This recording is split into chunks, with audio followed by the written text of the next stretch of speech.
Bismillahir Rahmanir Rahim. Alhamdulillahi Rabbil Alameen. In the name of Allah, the Beneficent, the Merciful, all praise is due to Allah, the Lord of all the worlds. We welcome our friends in South Africa, the United States, and around the world to this week's edition of A Conversation with El-Hajj Mauri Saalakhan. I'm pleased to be your host, coming to you once again through the Salam Media platform out of Johannesburg, South Africa. Salam Media is an online portal for humanitarian journalism. We don't just report the news, we advise you on what you can do about it. Our topic for today is titled The Challenges of 2024, Part 2. Our first-time guests for the conversation are Salima Suswell and Dr. Alia Amr. When our sister comes on, I'd like to get her preferred pronunciation of her first name. In 2023, Salima Suswell founded the Black Muslim Leadership Council, a national nonprofit organization with a 501c4 arm dedicated to policy advocacy for urban communities, nonpartisan voter registration and voter turnout, civic education, and leadership development. Salima also serves as founder and CEO of the award-winning government affairs and community engagement consulting firm known as Evolve Solutions, an organization founded in 2010 to address the racial and socioeconomic disparities within urban communities. She also founded the Philadelphia Ramadan and Eid Fund, which provides the community with programming and shared experiences for children, youth, and families while celebrating the rich diversity within the greater Philadelphia region. She was the chair of the Muslim American Host Committee for the 2016 Democratic National Convention in Philadelphia. She was the Pennsylvania Deputy Senior Advisor for the Biden-Harris 2020 campaign and served as Vice President and key organizer for the Women's March in Philadelphia, which drew over 60,000 attendees. Salima serves on the Philadelphia chapter of the Leadership Council for the United Negro College Fund, and in 2017 made history as the first Muslim woman appointed to the Pennsylvania Governor's Advisory Commission on Women by Governor Tom Wolf. In 2020, Salima was appointed by Mayor Tim Kenny to the Mayor's Commission for Faith-Based and Interfaith Affairs, and in 2023, she was reappointed to the Pennsylvania Governor's Advisory Commission on Women by Governor Josh Shapiro. Dr. Alia Amr is a board member of the Black Muslim Leadership Council. She has a long history of community organizing and leadership within the Chicago region's Muslim community, including past positions on the boards of two of Chicago's largest mosques. She has recently been elected to the board of directors for the Inner City Muslim Action Network, or IMAN, an organization that has worked for the past 25 years to address the challenges and struggles confronting marginalized urban communities.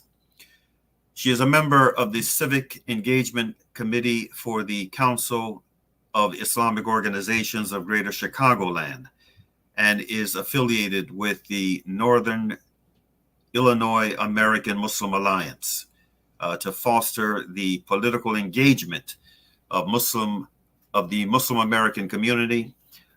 In her political and social justice work, she serves to honor the work of her late uncle, Dr. Timul Black. We want to welcome our sisters to today's conversation. Assalamu alaikum wa rahmatullahi wa barakatuh.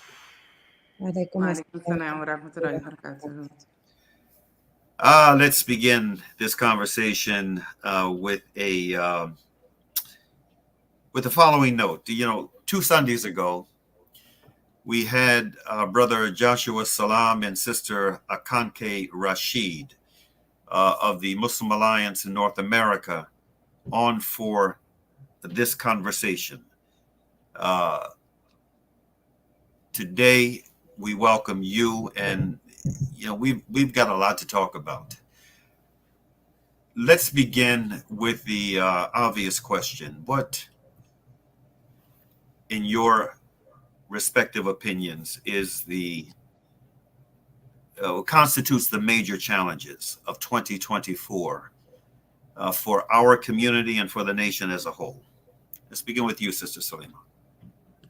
Assalamu alaikum, Brother El-Hajj, and thank you so much for the gracious welcome and introduction and for having us on.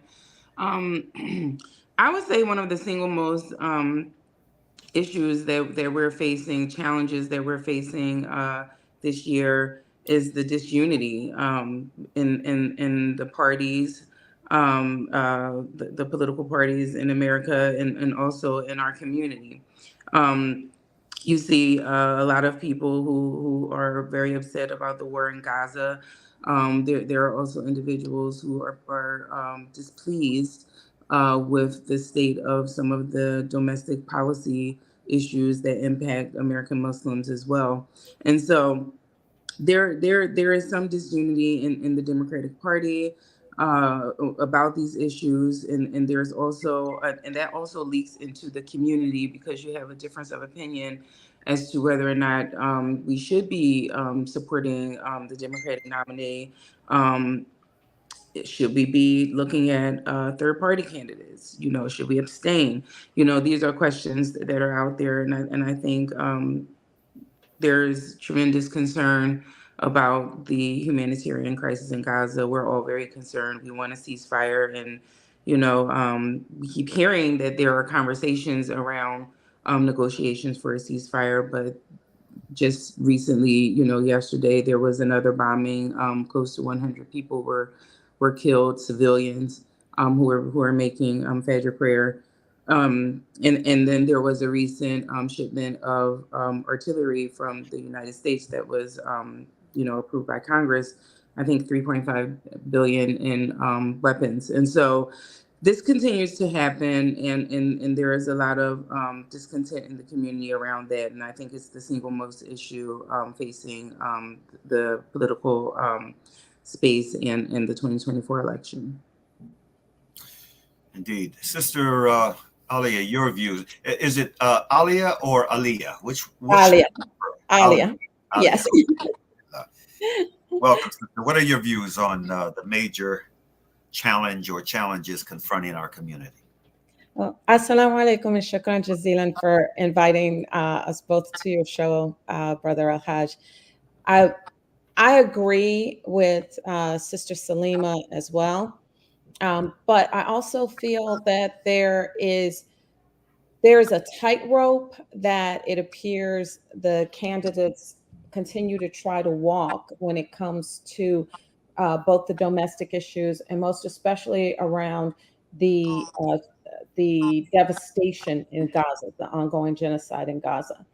And there are times at which a tightrope cannot be walked on certain issues. And when it comes to our civil rights within the United States that have been very hard fought for, we are here and present and able to do what we do because it has been paid for in blood, sweat, and tears by our forefathers. And also when it comes to Gaza and to the rest of Palestine, not just Gaza, but the encroachments on the West Bank. There are times when history will force you to articulate a position even as you try not to. And I think that a lot of the mixed signals that the administration continues to send on both fronts is something to be concerned about and has certainly been troubling. And it's caused a lot of dissension within the communities. Indeed, it has. In fact, we have a piece of video. I think it would be appropriate to show this piece of video now in light of what both of you have identified as one of the major challenges, if not the major challenge, certainly on the political front, confronting our community and the nation as a whole. Brother Sadiq, let's see that piece of video. And as I just told Prime Minister Netanyahu, it is time to get this deal done. So to everyone who has been calling for a ceasefire, and to everyone who yearns for peace, I see you and I hear you. What has happened in Gaza over the past 9 months is devastating.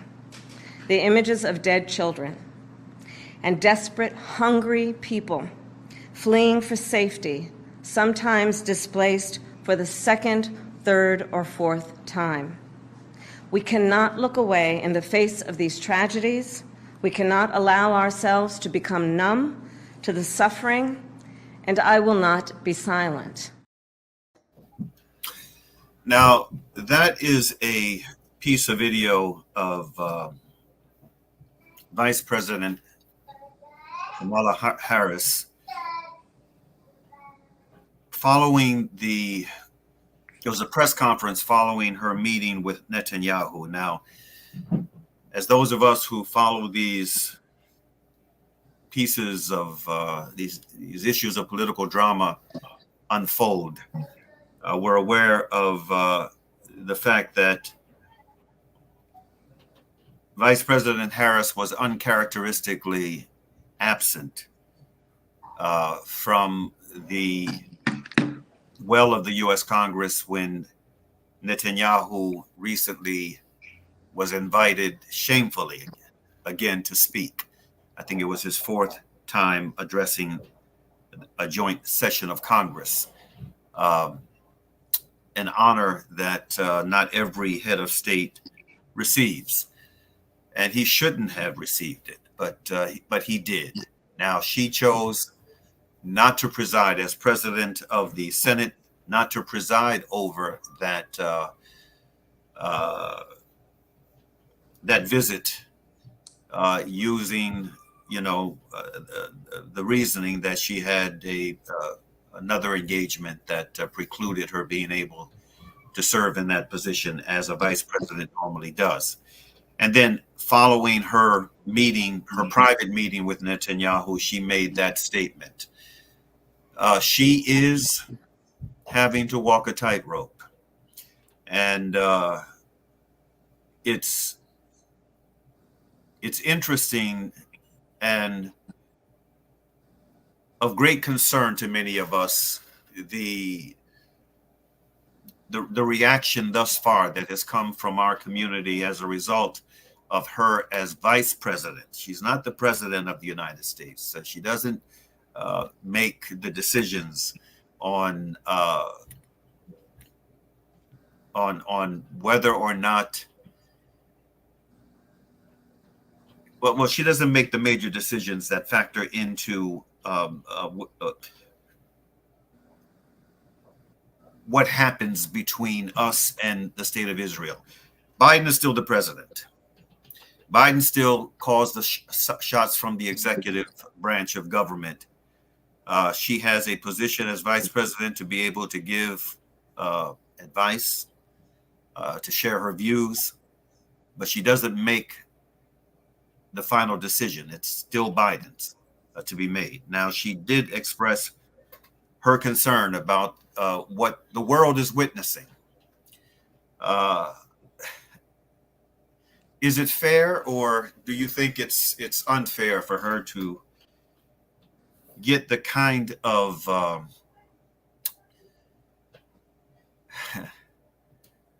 pressure that she's been receiving, the kind of criticism? Not so much pressure. I think pressure on high-ranking politicians. My own view is that it's at times very necessary and it is warranted. But the criticisms and the condemnations that come from certain quarters what's your view on that? Would you like to start with me? Yes. Well, I agree with you. I think that we have to hold our elected leaders accountable. You know, I agree with you in that there's no amount of pressure that is too much when you're seeking justice on behalf of humanity. I would, however, like to add that I think we have to be realistic about our expectations. You noted something that's very important. Biden is still the president of the United States of America. Vice President Harris is just that. She's the vice president. And so she serves at the pleasure of the president of the United States of America. And so she can't change policy on Gaza. I'm sure that behind the scenes, she's working alongside the president, offering her recommendations, and she's been very vocal. I mean, I think honestly, we should consider the level of criticism that she has received from the right regarding her empathy expressed for Palestinian life and for the preservation of civilian life and the need to get aid to the people of Gaza.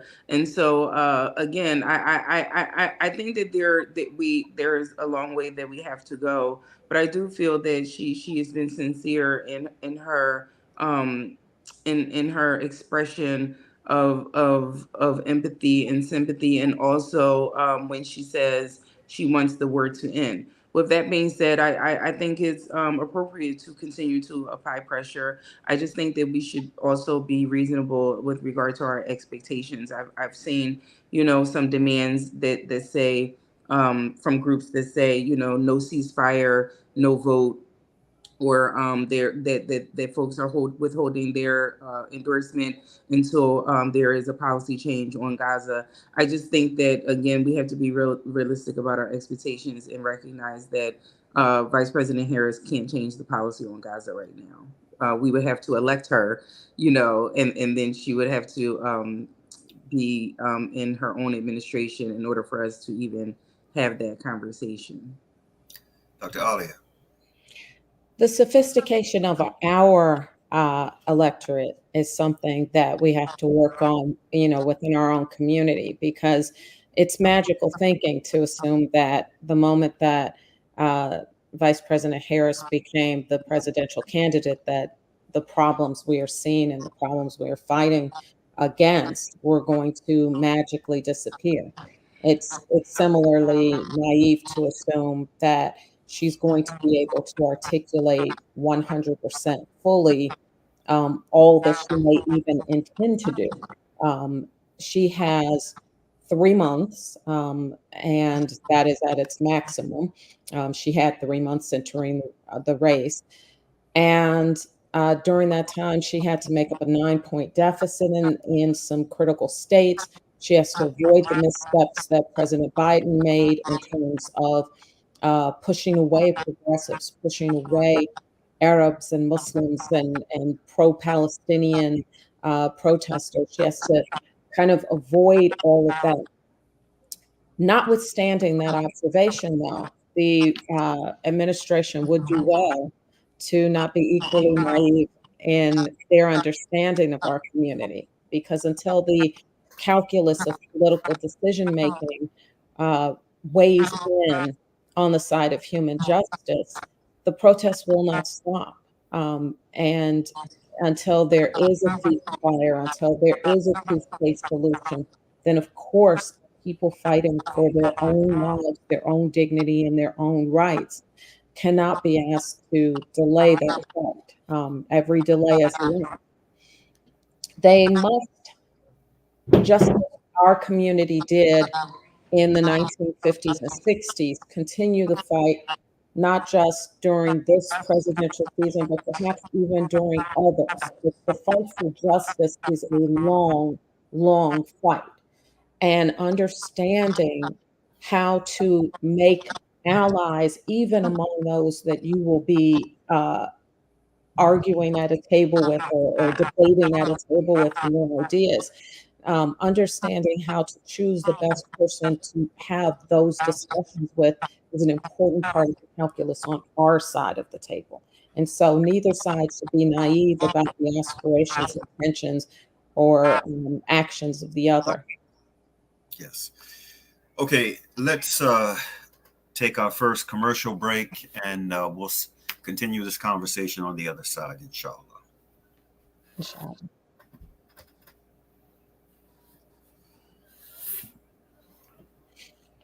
Brother Sadiq. Well, here we go. Listen to something fresh. Listen to Salam Media. Contact Lenasia Livestock and Poultry for all your sadaqah, akika and kurbani requirements. We offer clean, hygienic abattoir style and refrigeration facilities. Sheep, goats and cows are available at competitive market-related prices, direct to the public. We slaughter, slice and distribute on your behalf. But that's not all. Introducing Meat Masters Halal Butchery, our sister company situated on our farm in Lenasia. Unbeatable prices on lamb, beef and chicken. Lenasia Livestock is our business. We are Sanha approved. Telephone 011 857 1774. Call now. You South African, of course. You anxious about the future. We've got you covered. Build on your wealth portfolio with Randry Jewelers Gold Coin Exchange. Visit us at 151 Stephen Dlamini Road, Musgrave, Durban, or call us on 031-202-4700 for more information. Randry Jewelers Gold Coin Exchange, your passport to gold investment. After the recent attacks on Gaza, many families have been displaced with their homes left destroyed. Through your donations, our teams are on the ground in Gaza, providing support and delivering necessary aid to families affected. The people of Gaza need your help. Give hope. Donate today to Penny Appeal South Africa. www.pennyappeal.org.za 031 1100 573. We are here on the ground with many appeal organizations in Gaza. Ah, the kitchen, the heart of the home, where memories are made and celebrated. Our go-to place for those freshly stacked pancakes early in the morning or for that late-night snack munchies. We are in there together, cooking, eating, and celebrating life together. Let's keep the kitchen a place that is shared by everyone, where we build stronger bonds and grow together. Sunfoil, Now We Cooking. Visit nowwecooking.co.za for recipes that everyone can help make. Listen to something fresh. Listen to Salam Media. Welcome back. For those of you who are just joining us, we have in conversation today two good sisters, Salima Suswell and Dr. Alia Amar from the Muslim Leadership Council. Our topic for discussion is the challenges of 2024, and it's a continuation of a conversation that we started a couple of weeks ago with two other guests. My sisters, on this issue of disunity, which is a very important issue, how are we in the Muslim community, and we can focus a little attention on, your respective areas, Philadelphia and Chicagoland. What is the state of health of our communities in your respective areas on this issue of unity, disunity, and the struggle that we all must engage in to strive to the best of our ability to have some degree of health. How are things in your respective areas? And I'd like to start with you, Sister Salima, because some of the goings on in Philadelphia, some of the tragedies that we have been hearing about from time to time, and Philadelphia is not unique, but it seems that we hear more about these tragedies out of the Philadelphia area than we do in many other areas of the country. How are things evolving there? Is there an effort being made to try to address some of these issues of concern that many of us have? Well, let me just start by saying, in Philadelphia, you have one of the largest Black Muslim populations in America, and one of the oldest. Yes. And so in Philadelphia, you have Muslims who are dying due to gun violence. They are hungry because of food insecurity. They are unhoused due to lack of affordable housing. The children are not properly educated in our public school system. And so, and then you still have disparities in healthcare with a major concern as it relates to Black maternal health and mental illness. And the list goes on. Yeah. And so in a city like Philadelphia, especially because we are in a major swing state, I would say arguably the most important swing state with 19 electoral votes. There is concern when you have some Muslim groups that say, well, we've been through, a Trump administration. We can live through it again. It wouldn't be so bad for me. I actually had a community member who is Arab say to me, well, I don't have to be concerned about healthcare, and some of the other things that people are concerned about. So it wouldn't hurt me as much if Trump is reelected. And then there's this narrative that, we have to punish Biden. And that was before Kamala or Vice President Harris was the nominee. And even now that has kind of transferred over to Vice President Harris because, people still feel that she has been complicit in genocide. And so there is that creates a major division because many Black Muslims feel as though the threat of a Trump administration is very dangerous for our communities. We feel that he could take us backwards 250 years, like the Jim Crow era. The threat of his Project 2025, which he distances himself from Project 2025, but we know that it was Trump officials and advisors who crafted Project 2025. And if you guys have taken the chance to read even parts of Project 2025, you know that it would continue a level of systemic oppression and discrimination upon Black people based upon its provisions. And so there is concern about that, and I think that is at the center of what the division is. I believe some are so outraged about and emotional about the genocide that's taking place in Palestine, that they are not necessarily thinking as strategically as some would say they should be. President or former President Trump said at the first debate that Israel should finish the job, which seems to call for complete annihilation and ethnic cleansing of the Palestinian people.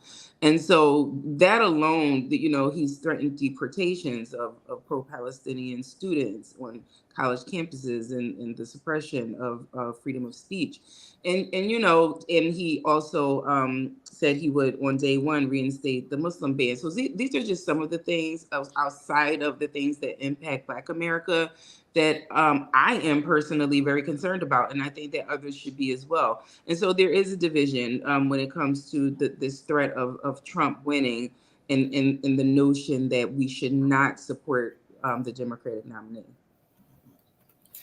Dr. Alia, your reaction to that question raised?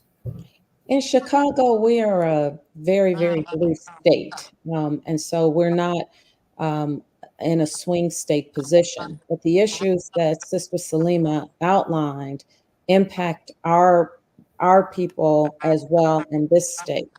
Domestically, issues around the quality of education, safety and security, gun violence, poverty, equal opportunity.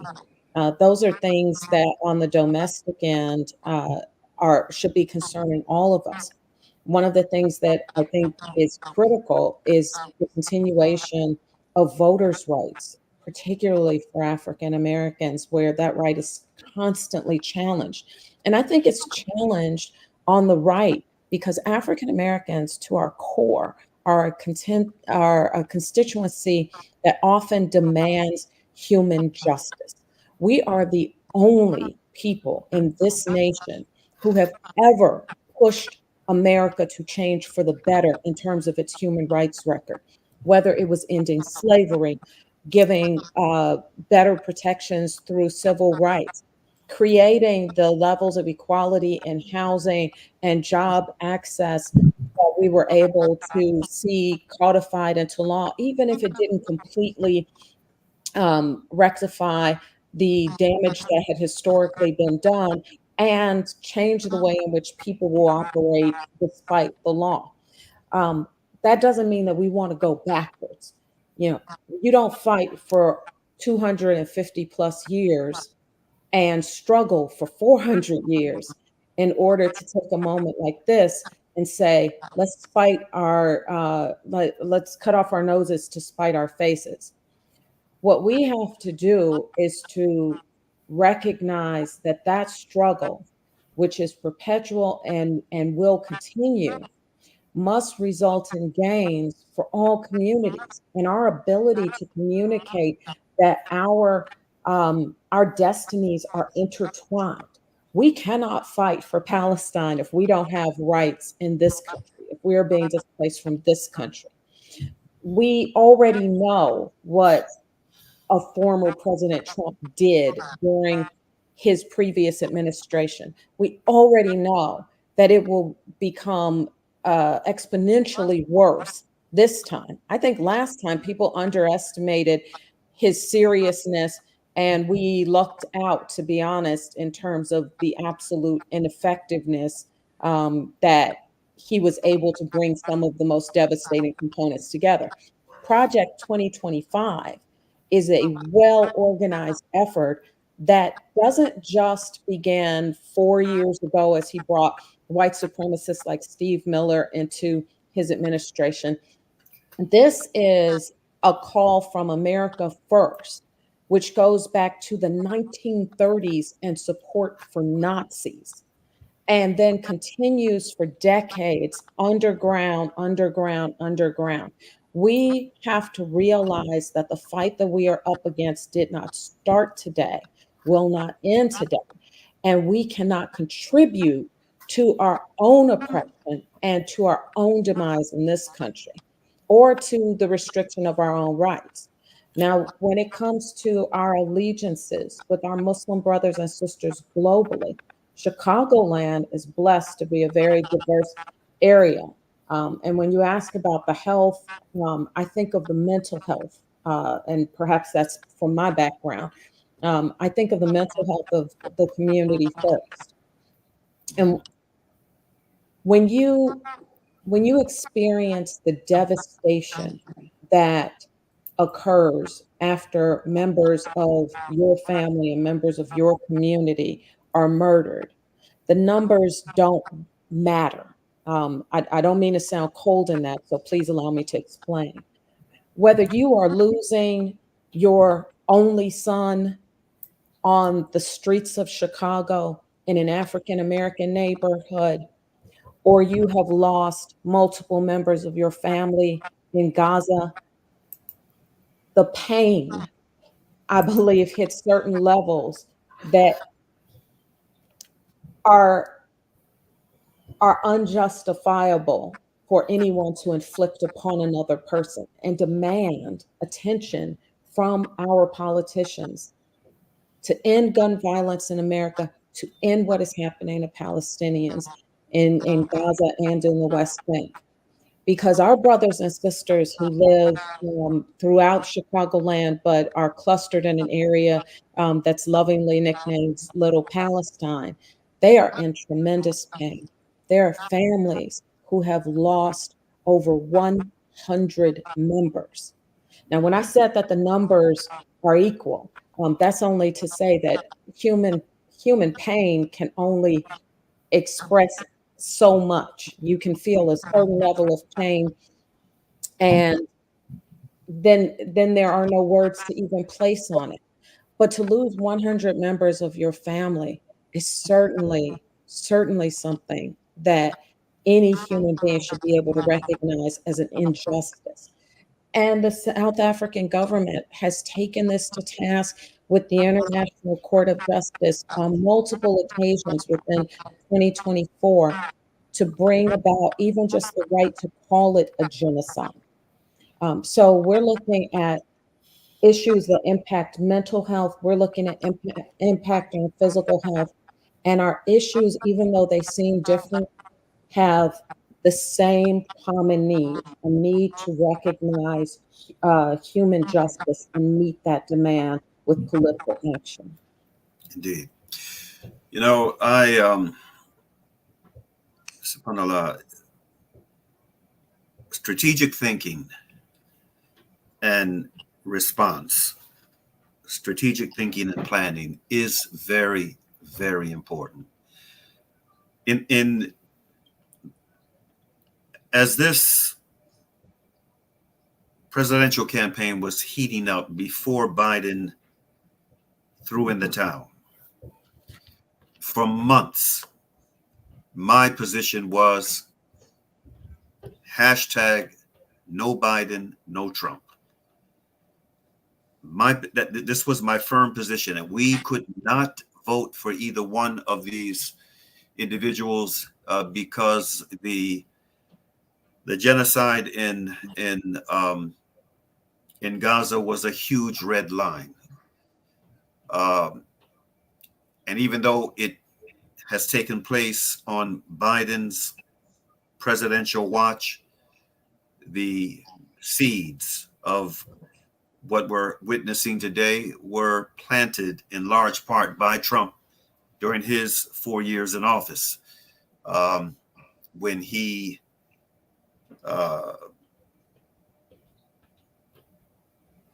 moved the embassy, the U.S. embassy, from Tel Aviv to Jerusalem, when he recognized Jerusalem, the whole of Jerusalem, as the capital of the state of Israel, when he exerted pressure on Muslim leaders, many prominent Muslim leaders and organizations, to enter into a normalization process with the state of Israel and their representatives in in different parts of the U.S.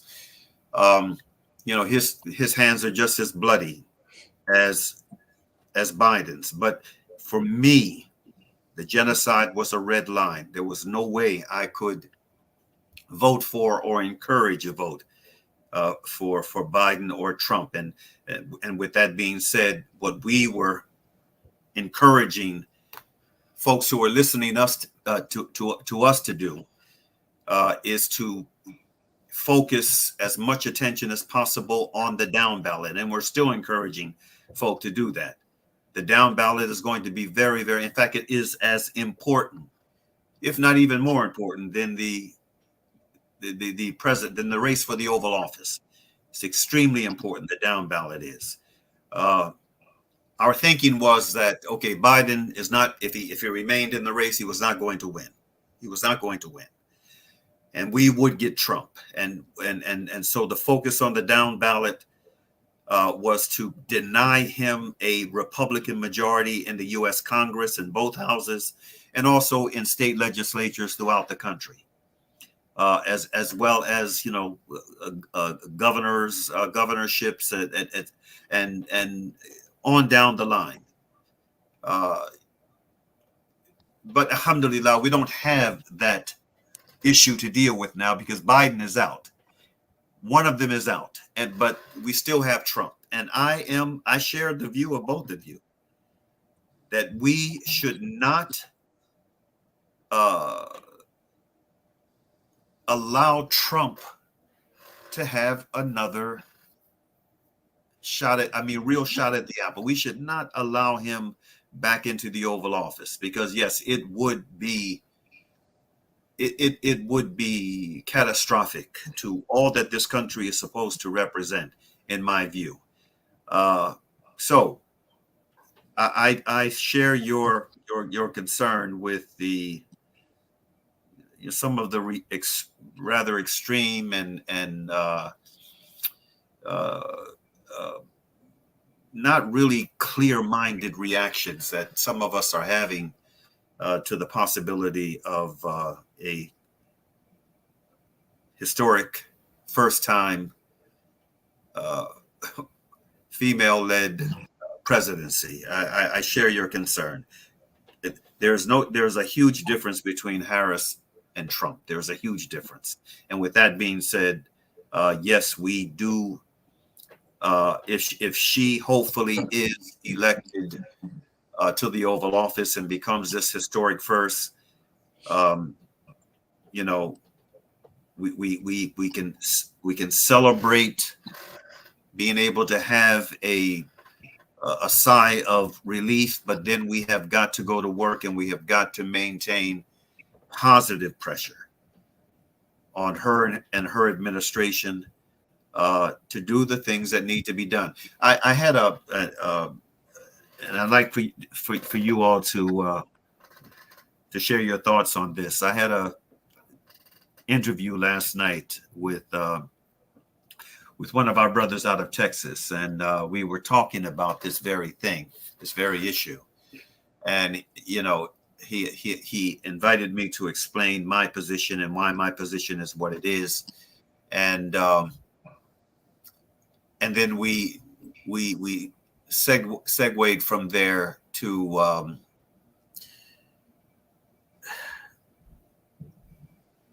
subhanallah, I just lost my thought. We segue from there to a point that I made about Franklin Delano Roosevelt when he was in office. He had a rather historic presidency himself. I think he's the only one to have served 3 full terms as president. Then after that, they passed that amendment, that constitutional amendment that limited presidential terms to 2.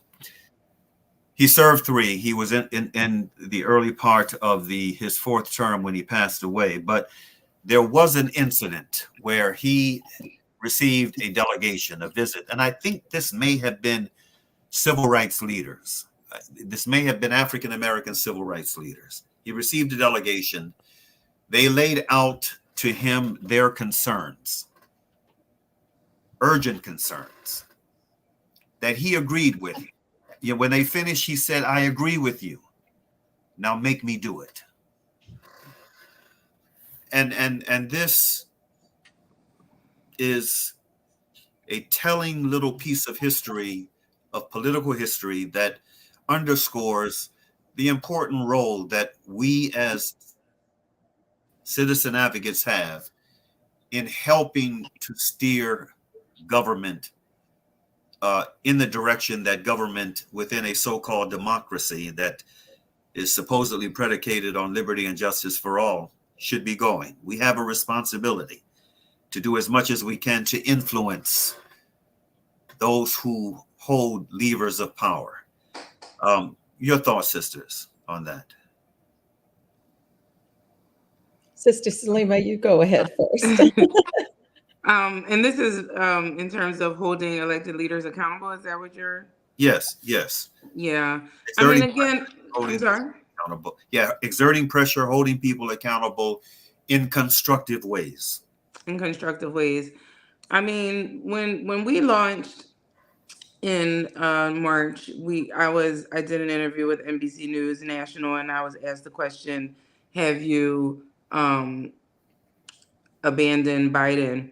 And what my response was at the time was that no, I haven't abandoned Biden, but I am going to engage with him and his administration and put pressure on him to do the right thing as it relates to the war in Gaza. And so I was also invited to a meeting with President Biden in April, along with maybe 6 or 7 other Muslim leaders. And it was a policy meeting during Ramadan. We talked about Gaza. We also spoke about domestic policy. But in this meeting, we were all really hard on him. I mean, and I think he took it, and he was as candid, as he wanted to be as well.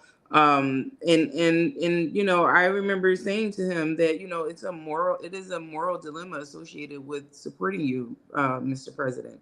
And I told him that from a Black woman's perspective, as a Black person, we remember the 400 years of genocide that our ancestors lived through. And so this resonates with us as we see the suffering of our brothers and sisters in Gaza. And that historically, some of our most admired freedom fighters stood, with the Palestinian people and advocated for justice and liberation of the Palestinian people. And that goes back to even Nelson Mandela and Martin Luther King and Malcolm X and Shirley Chisholm and Angela Davis. All of these people are our greatest admired, freedom fighters, and they stood for justice and liberation for the Palestinian people. So this is a part of our history to stand in solidarity with Palestine. And I wanted him to know that he wasn't just, in jeopardy of losing votes from the Arab or South Asian Muslim community, that he was also losing not just Black Muslim votes, but Black votes, because we're deeply concerned about what is taking place with this genocide. And so, the same thing, the same thing as it relates to, any other individuals who are seeking the highest office in the land. We want them to know that you have to do right by our people, near and far. We are going to hold you accountable for the things that you say that you are going to do, and even the things that you don't say that you need to, address. We're going to hold them accountable. And I think that that's a part of democracy. Just because you vote for an individual, it doesn't mean that you agree and align with all of their policies and all of their values. But if you're voting for a person, I would hope that means that you at least have the opportunity to, engage them and to hold them accountable for the things that you need on behalf of your community, on behalf of your family. And so holding elected leaders accountable, again, is a part of the democratic process. It's very important. And I feel, it's so beautiful to work with Sister Salima. I just have to say it on the show because we're aligned in our thoughts on so many issues, and then we take slightly different perspectives in how we kind of push for them. So I just want to continue what you're saying, Sister, and also Brother El-Hajj, by saying we do have to keep pushing, for instance, for those down ballot elections. We need to focus on every single election. Who's on a school board matters. It matters more when they say they no longer want to teach our history and erase our stories. Yes.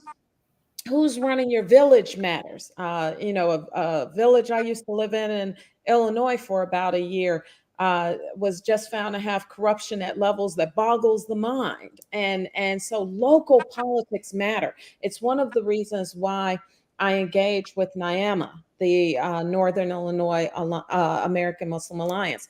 It's because every portion of politics, from local to the highest office in the land, matters to how you're going to live your life. It matters to your taxes. It matters to your education. It matters to whether your children get sent off to war. And so we have to begin to take every single opportunity to vote and look at it and say, who's the best person to move forward the things that I want in my life, or to at least be in conversation with and push forward. It's impossible to be in conversation with Donald Trump. You know, Donald Trump is so busy talking to himself, he can't hear anybody else. It's impossible to be in conversation with him. And so I would hope that we have someone else in that office. But the president of the United States did not vote for the $300 million packages and the multi-billion-dollar packages that we sent to Israel to bomb and kill our people.